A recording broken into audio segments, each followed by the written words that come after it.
Yes, Christodoulis, professor of Glasgow University in Scotland, a wonderful country where I had the joy of doing a doctoral research there.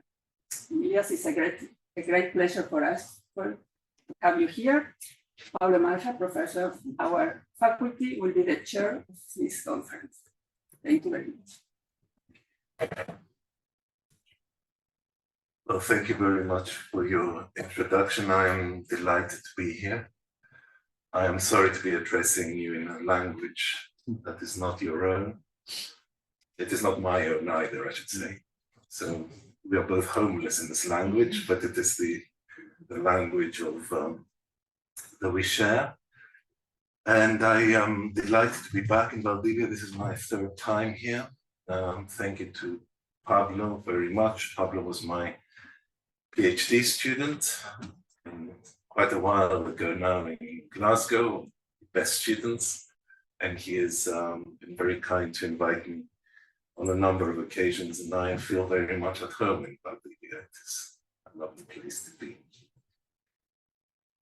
I'm going to say, I'm going to say a few things about a PhD, what it means to write a PhD, what it means to engage in work. And then for most of the time, maybe 2/3 of my talk, I'm going to address a few themes from a recent book of mine. I'll say something about it with the view to connecting it, if you like, to what it means to think about methodology. So what I thought I would do in this inaugural speech, apart from welcoming you all to the postgraduate program, to the PhD program, is to talk about the question of methodology, the question of method, which is perhaps the thing that most troubles.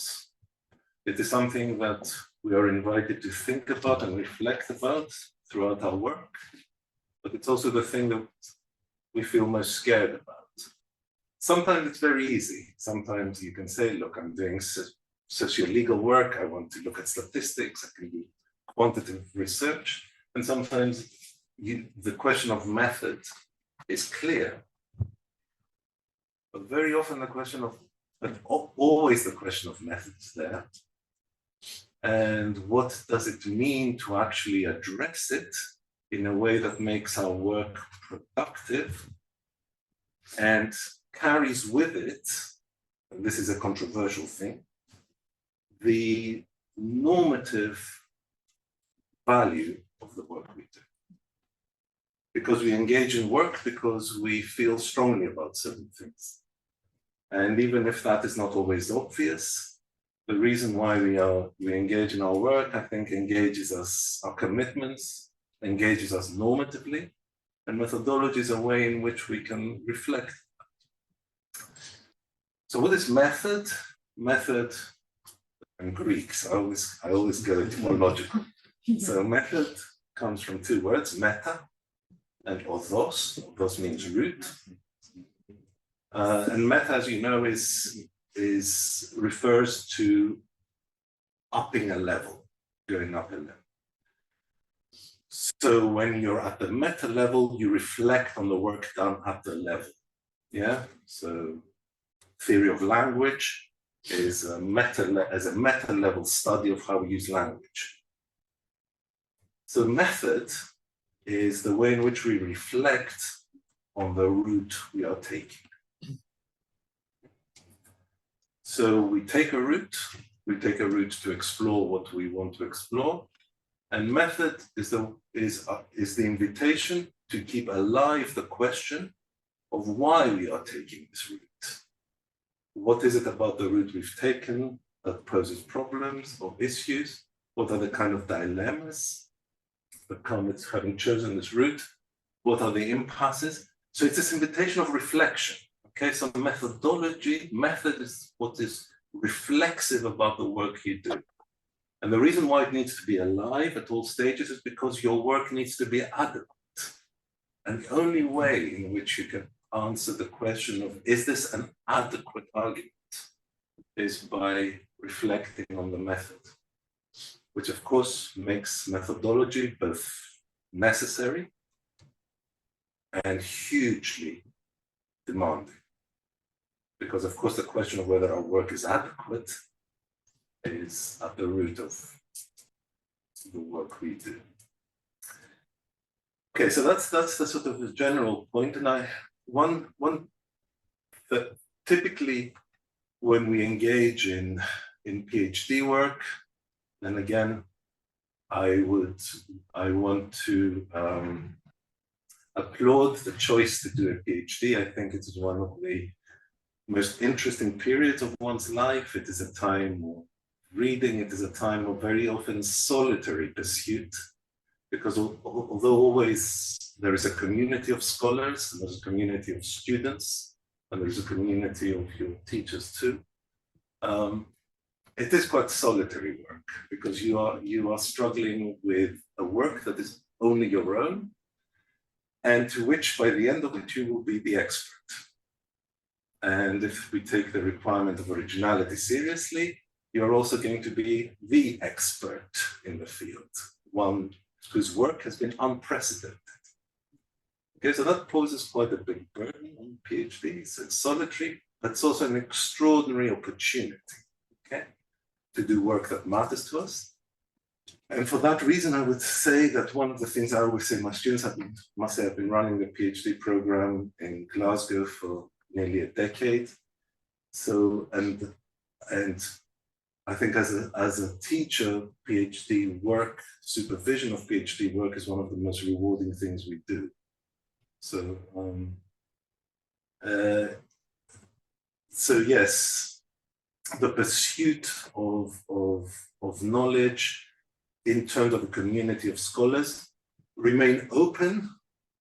Again, one of the dangers we face as PhD scholars is to close yourself into your sphere and say, there's all sorts of things that don't matter to me. Very often, some of the best ideas we get is through an exposure to something that we didn't expect might influence us. Okay, so avoid closure. Of course, you're going to determine the sphere of relevance, but don't do it too rigidly and too strictly. Remain open to ideas, I think. That is key. And sometimes, as I say, ideas come from quarters you would least expect. Okay. We will hopefully have a chance to also talk about this together, if there are questions, etc. Let me say something about methods in terms of my own work. So it is a huge opportunity to be in Chile, not just because the country is wonderful, but because in 2019, as far as constitutional thinking and constitutional law is concerned, something quite unique happened in this country. And it is remarkable both for what it opened up, but also for the speed with which that which opened up, it was attempted to close down, even sometimes by Chilean scholars. What it opened up is, let me put it in one term, is the exercise of constituent power. What is constituent power? Constituent power is the power of constitution making. I could put it like this. Typically, the distinction is between constituent and constituted power. It involves the exercise of power in the first instance of creating a constitution, in the second instance of constituted power or pouvoir constitué, as opposed to pouvoir constituant. It's the exercise of power, typically institutional power, in terms of the ways in which that exercise of power is already determined by the Constitution. And the minute you introduce this distinction, paradoxes arise. Typically, famously, the paradox of constitutionalism, the idea that for the power to be exercised, it has to be channeled, and yet it is part of the exercise of power that it should be unchanneled. Because, and look how closely this ties to democracy. Democracy is the power of a people, But who are the people depends on an ascription of identity to a people on the basis of typically a constitutional rule that says who is a citizen, for example. So the democratic power, the power of a people, appears to clash with the very condition of its exercise, okay, which determines in advance of our power to act, who is able to act, and what it means to act. Okay? Now, this is very general, I understand it's very abstract, but it is at this abstract level is that the paradox of constitutionalism, which is what is this problem of how you operationalize this distinction, is very often described in terms of this paradox of a power that has to be channeled in order to be exercised, and yet the exercise of this power invites a questioning of the way in which it is channeled. Okay? The rules of ascription are challenged, because if we take democracy, if we think of democracy genuinely, I'm going to make this even more abstract, we have to think of democracy democratically. We have to think how best democracy is expressed, how best collective capacity of the people is expressed. And of course, to think that already puts to question the institutions of representation we have, which is how we exercise collective power, to decide. So this notion of being caught already in tension, in a paradox, is where we begin. Now, a paradox is not necessarily, and in this case certainly not, something that we have to solve. This paradox is a real paradox. It's a real paradox in the same way as Marx talked about real contradictions. These are paradoxes that occur. This is not, we haven't thought this through adequately. No, if you think it through adequately, it becomes even more paradoxical. The concept of constituent power, then, is the concept of the exercise of a power that is not already channeled, that is not already bound to rules. It is a power to create those rules and challenge them. And why this the moment in Chile is a moment of constituent power? Because it broke onto the political scene in a way that challenged the constitutional ways of thinking about what is the proper exercise of power. It created its own scene. It created the stage on which it was to act. The stage wasn't preset. The stage came about in the very act of. What is perhaps strange from the point of at least the European, well, there are two things that are strange. From a European perspective, it is strange because these things do not happen in Europe. This is an anti-systemic struggle. It's anti-systemic because it brings the whole of the political process into question. This doesn't happen in Europe. What has happened in Europe is typically, it's been theorized a lot, but what happens in Europe is typically partial, much more contained moments of struggle. It's also, so the first element is anti-systemic. The second question is a question of why there is such reluctance to recognize this as a moment of constituent power. And I say this with my limited access to even Chilean sources, but at least in terms of the text that I have seen, translated, how there is a reluctance to call this an exercise of constituent power. Occasionally, it's identified as a constitutional moment. I will say something about this in a minute, but not as an exercise of constituent power. I think that is wrong. I think that although the kind of sense of constituent power we keep as something momentous, first of all, this was momentous, but secondly, and crucially, conceptually speaking, this was a constitutionally unauthorized moment. It was constitutionally non-mandated. And that which is constitutionally non-mandated, the exercise of power that is not mandated by the Constitution, is by definition constituent power. So if I give you just a very simple example that doesn't scale these heights, you might even say that the change in the amendment rules of the Constitution is a moment of constituent power. Why? Because if you change the amendment rules, you are not following an amendment procedure. You're exercising something that is not mandated. Yeah. So that moment is clearly, conceptually speaking, exercise of constituent power. The question arises, why deny it that name? Why deny it? And this is where a much bigger question comes up, which has to do with the politics of symbolic language, which has to do with the normative charge of moments like this.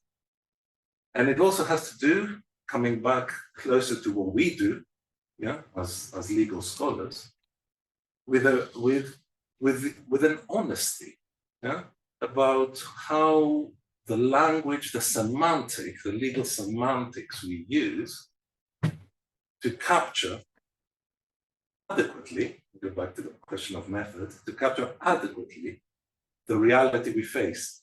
And that is whether we agree or not agree with the reasons people had to take to the streets. Now, there is something, again,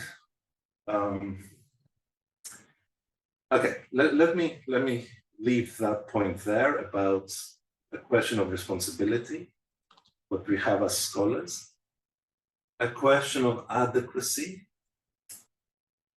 which ties into the question of method, is our means of describing the situation, not prescribing it, describing it adequate. That's what's interesting in methodology.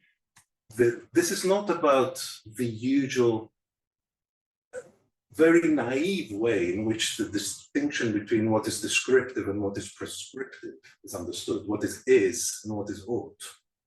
There is no is that does not involve an ought. There is no way in which we can describe something without evaluating what it is that was important about it, salient about it, what it is that made the difference. And once you say that in order to describe something, you have to evaluate it, you have to bring in the question of what is significant enough to call this exercise of constituent power, I think that the clear distinction we have between all I'm doing is describing and the way, as opposed to evaluating, collapses. Because all description involves at some level evaluation. And evaluation involves the question of adequacy. Have I understood the thing adequately? Have I understood what it is about the situation that calls forth certain ways of describing it? And I cannot see how you can step back from that. I cannot see how you can step back from this crucially evaluative moment of describing phenomena. My own concern, so I'm delighted to be in Chile because this has happened here. And I am delighted to have the opportunity also to discuss it as much as I can and to try and understand the dynamics of theorizing these moments. My own work, and perhaps I will finish with this, involved a similar attempt at methodology, but to do with something different. My work is in constitutional theory, constitutional law, and a little bit of labor law. So one of my key concerns in terms of my own research as it has developed over time has been the constitutional protection of work. What I find, even in terms of trying to understand what the constitutional protection of work means, is to make sure that we can rescue that question from the way in which market thinking collapses it. Yeah. Can there be a constitutional protection of work? What does it mean to constitutionalize labor relations? What does the labor constitution mean, if it means anything, under conditions in which more and more of the key decisions around work are relegated to markets? The questions that arise are, can you do this under conditions of globalization? And can you recognize that questions of the regulation of work are profoundly political questions? Do you see how the question of method already comes in? Because it is about rescuing the possibility, establishing the possibility of asking those questions, treating them as meaningful. And you might say, well, of course they're meaningful. But if you go to other contexts where people are talking about optimizing labor market regulation, you will see that these questions disappear. These questions are not treated as questions. They are not treated as questions worthy of answers.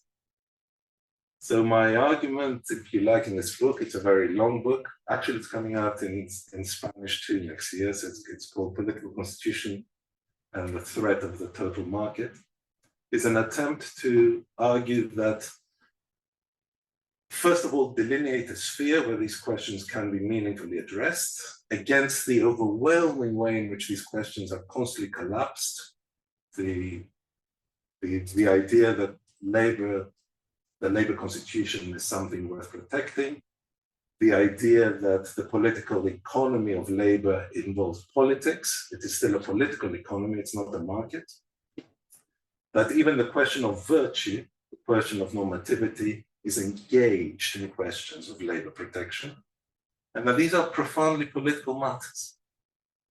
And this is a very difficult field, if you like, to hold on to, in the way in which these ideas, these topics are taken over by market thinking, by the thinking of indicators, the thinking of benchmarking, the way in which comparators are introduced amongst successful and less successful systems of work. What are those criteria? Those criteria are criteria of optimization, and ultimately they are criteria that collapse them into markets. So let me finish with this notion of why methodology matters, and I'm sorry if I'm repeating it myself, but I think it is the one thing that is hold on to the possibility of asking certain questions in the way that you think normatively, okay, evaluatively, politically, that they matter. They matter normatively, and sometimes even making it possible to ask that question against dominant ways in which those questions are taken away from us is what is at stake. Okay, I'll probably stop there, and any questions you have, but thank you for your attention.